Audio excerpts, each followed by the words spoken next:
20 years ago, disaster preparedness programming did not exist. So this is, for instance, one example where ECHO saw a need, saw an opportunity to protect lives even before the disaster strikes, formulated a tool, which is the DIP-ECHO program, and allowed agencies to work even before in areas that we know are systematically vulnerable and exposed, where people can lose their lives basically every day, or like here in Nepal, particularly during the monsoon season.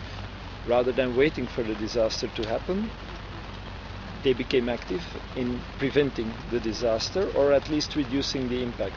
Another example is a recent tool that was developed by ECHO, which is incredibly, could be very relevant for a country like Nepal, where they allow for funding of small-scale disasters. Many donors will only release money when we are talking about 100,000 people affected, 200,000, 300,000, or like the tsunami, enormous scale disasters. But the reality of many poor countries is that there is a multitude of smaller disasters. And donors don't always have the tool, the financing tool, to allow us to work in these cases. So this was something that didn't exist even 2 years ago. So I think ECHO is continuously evolving, continuously trying to adapt to the new circumstances. Well, ECHO is now in its towards the end of its 6th action plan. It means there have been 6 action plans of minimum 15 months of implementation period. That goes back quite a long time. And the first time I worked here in Nepal with ECHO was the 3rd action plan. And what's clear for me, although I wasn't there in the first and the 2nd action plan, it's that ECHO was one of the donors that, let's say, recognized the need for disaster risk reduction, the need for disaster preparedness.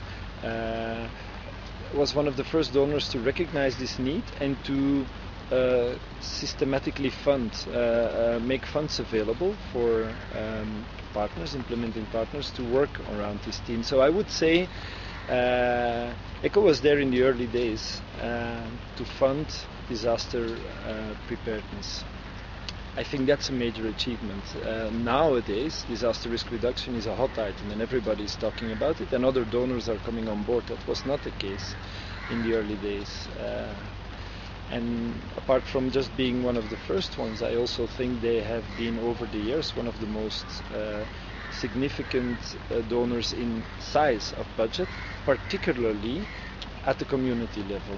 So although other donors came in over time, very often they are more supporting the government, supporting large-scale infrastructure, risk reduction activities, which are useful, but do not always reach the isolated communities. And ECHO has, since the early days till now, consistently been reaching out to these communities. That, I think, is an achievement throughout the time that continues to be. Let me say it like this: if ECHO would not work with DIP-ECHO funding in Nepal anymore, I think there would be a big gap, and it would be particularly at the level of the vulnerable communities.